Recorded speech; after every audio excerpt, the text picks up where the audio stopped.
সপ্তম শ্রেণীর শিক্ষার্থীবৃন্দু, আজ আমি তোমাদের গণিত বইয়ের 26 পৃষ্ঠার 3টি অঙ্ক সমাধান করে দেখাবো।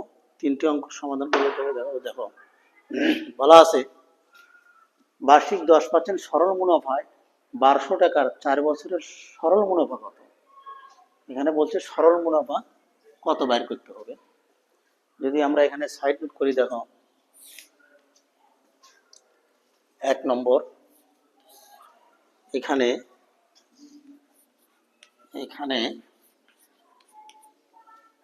দেখো বার্ষিক 10% সরল মুনাফায় অর্থাৎ মুনাফার হার 10%। এখানে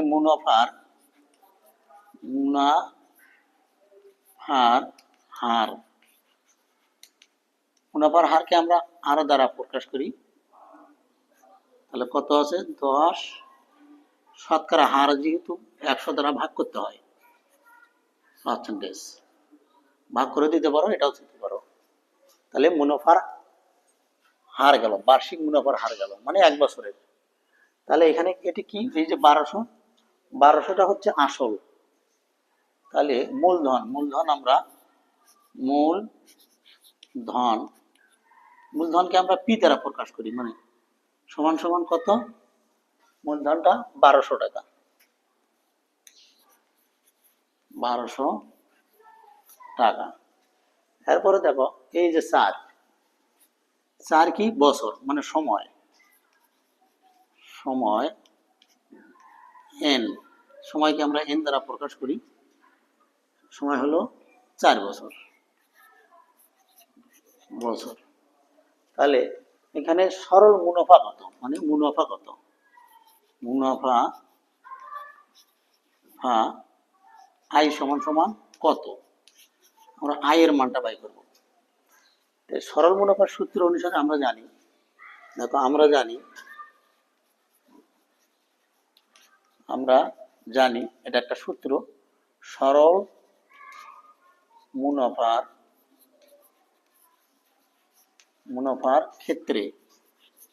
ক্ষেত্রে আই, বড় হাতের আই সমান সমান পি আর এন। দেখো আমরা আয়ের মান বাই করব। এখানে পির মানটা আছে কত, দেখো পির মানটা আছে 1200 টাকা, 1200 গুণন আর এর মানটা কত আছে, দেখো 10/100। সময় কত দেওয়া আছে, 4 বছর। দেখো এই শূন্য, এখানে দুটো শূন্য, এখানে দুটো শূন্য কাটে দিলে থাকলে কত, দেখো 12 গুণন 10 গুণন 4। এটা যদি আমরা গুণ করি, দেখো 4 10 40, 40কে আমরা 12 দিয়ে গুণ করলে কত হয়, 480 টাকা। উত্তর 480 টাকা। তোমাদের গণিত বইতে এটা নৈমিত্তিক আকারে দেওয়া আছে, দেখবা এই 480 টাকা যেখানে যেটা উত্তর সেটাই হবে। এটা সম্ভবত ঘ উত্তর আছে। তাহলে আমরা 1 নম্বর সমাধানটা দেখলাম, 1 নম্বর সমাধানটা শেষ।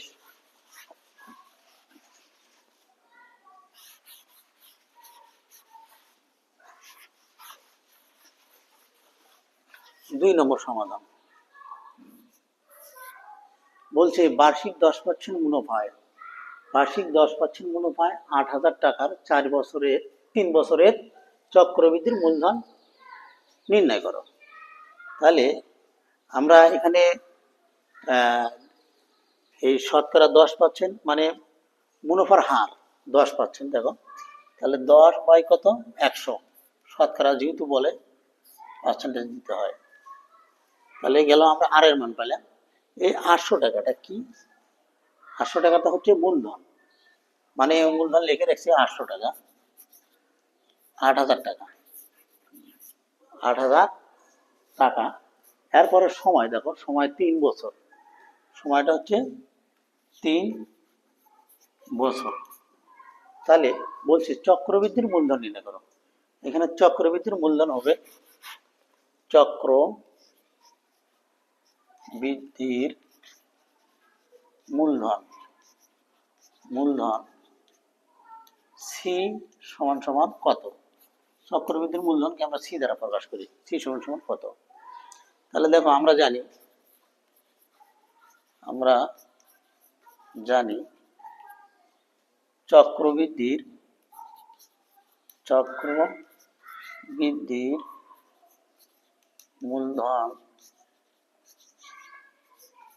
মূলধনের ক্ষেত্রে কি লিখতে পারি? সি ইকুয়াল টু পি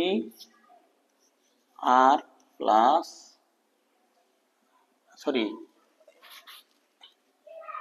এক যোগ আর আর এন। তাহলে দেখো পির মানটা কত? পির মানটা আছে হলো 8,000 ব্র্যাকেট দিই, এক যোগ, দেখো আর এর মানটা আছে কত? 10/100, 10/100। এন এর মানটা আছে কত? এখানে 3 বছর, তাহলে দেখো 8,000 ব্র্যাকেট দিই, দেখো এই শূন্য কাটে দিলাম, তাহলে এখানে আমাদের থাকলে কত? 1 যোগ উপরে 1, নিচে কত? নিচে 10। তাহলে দেখো এটাও ভাগ করে দিতে পারি আমরা, সাইড নোট করে দেখো 1/10 আছে, দেখো কত হয় ভাগ করা যায়। দেখো ভাগ করলে 1 দিই, যেহেতু 10 বড় সংখ্যা, 1 ছোট সংখ্যা, এখানে পয়েন্ট দিই, এখানে একটা শূন্য দিই। 10 দশমিক কয় বের হচ্ছে? তাহলে 1 বার। তাহলে আমরা এখানে কত পেলাম? 8,000 যোগ এটা ভাগ করে কত পাচ্ছি? 0.1, 0.1। তো দেখো 8,000 গুণ এটা আমরা যোগ করলে আসে কত? 1.1 3 বার। দেখো 8,000 গুণন 3 বার দিয়ে লিখতে পারো, বা ক্যালকুলেটরও করতে পারো। গুণন 1.1 গুণন 1.1, এটা ক্যালকুলেটরে গুণ করে তোমরা দেখতে পারো। ক্যালকুলেটরে গুণ করলে দেখা যাবে 10,648, সবগুলো গুণ করলে দেখা যাবে 10,648 টাকা। এটাই উত্তর।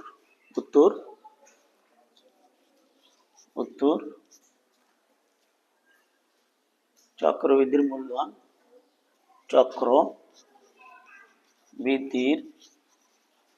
বৃদ্ধির মূলধন সমান সমান 10,648 টাকা। এটাই উত্তর। দেখো 2 শেষ, 3 দেখি।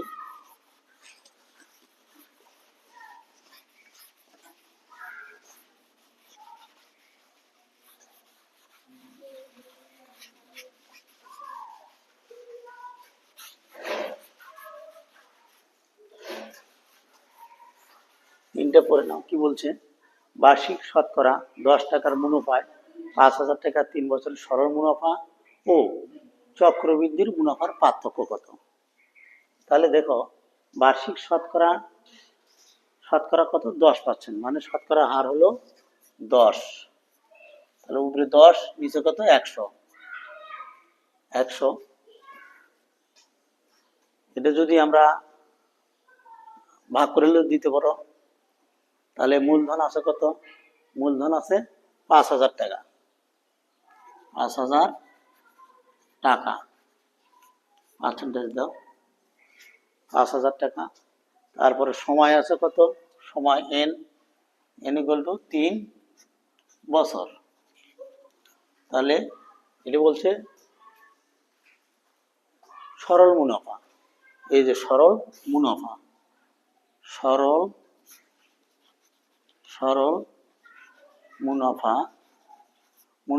মুনাফাকে আয় দ্বারা প্রকাশ করা হয়, সমান সমান কত? আমরা আয়ের মান বাই করবো, তাই না? তাহলে আমরা জানি i equal to p r n. সরল মুনাফার ক্ষেত্রে i equal to p r n. তাহলে এখানে লিখতে পারো সরল মুনাফা,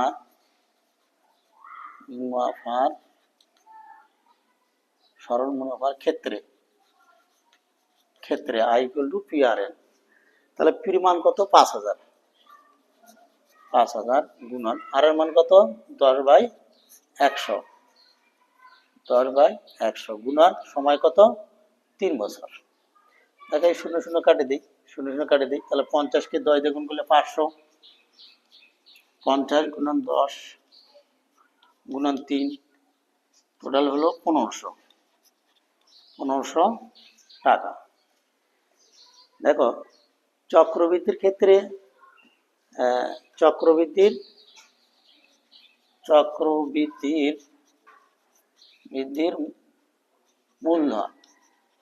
মূলধন কত হবে? সি ইকুয়াল টু কত? আয়ের মান আর সির মান বাই করতে হবে। তাহলে আয়ের মান পাইছি আমরা। তাহলে আবার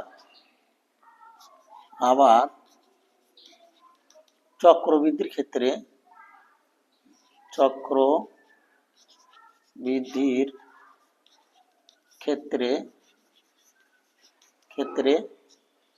তাহলে c equal to p into 1 plus r n to the power N.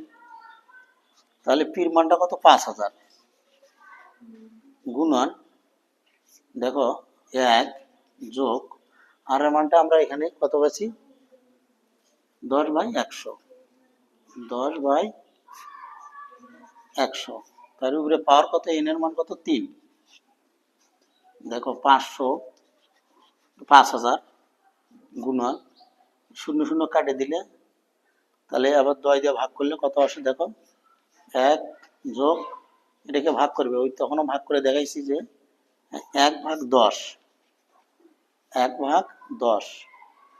দিয়ে ভাগ করে দেখো, যা না পয়েন্ট দিছি এখানে একটা শূন্য দিই,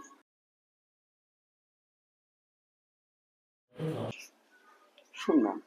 তাহলে আমরা কত পাচ্ছি? 0.13। তাহলে দেখো 5000 গুণন যোগ করে যদি দিই আমরা 1.13। তোমরা ক্যালকুলেটরও করতে পারো। দেখো 5000 গুণন 1 3বার লিখতে পারি, 3বার লিখে নিলেও নিতে পারো, গুণন 0.1। এটা যদি আমরা সম্পূর্ণটা গুণ করি দেখবে 6000, ক্যালকুলেটর দিয়ে গুণ করে নিতে পারো। 6655 6655 এটা সির মান পাইলাম। তাহলে আমরা এই পাশে এটা পরিষ্কার করি।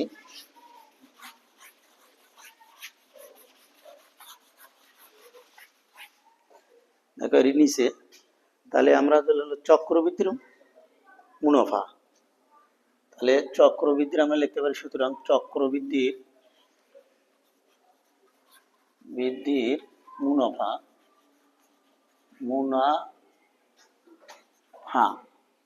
চক্রবৃদ্ধির মুনাফা যদি হয়, দেখো সি ইকুয়াল টু পি, মানে সির মানটা হলো মূলধনও আছে অর্থাৎ আসলও আছে সুদও আছে। তাহলে আমরা পাচ্ছি কত? 6655 বিয়োগ 5000 দিয়ে টাকা।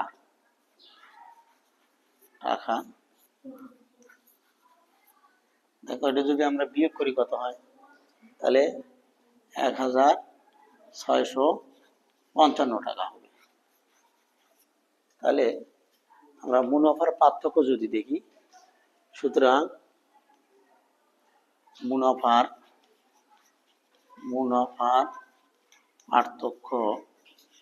পার্থক্য সমান সমান কি লিখতে পারি? দেখো যে চক্রবৃদ্ধির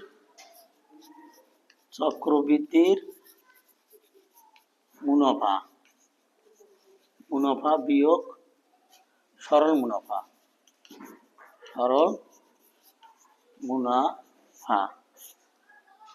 টাকা। দেখো সরল চক্রবৃদ্ধির মুনাফা কত পাইছি আমরা? সরল মুনাফা পাইছি আমরা হলো কত?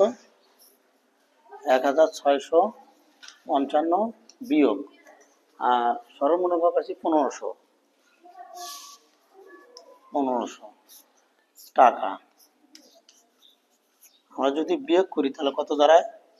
যেটা হলো 1655 আর এটা 1500, তাহলে 155 টাকা। উত্তর 155 টাকা।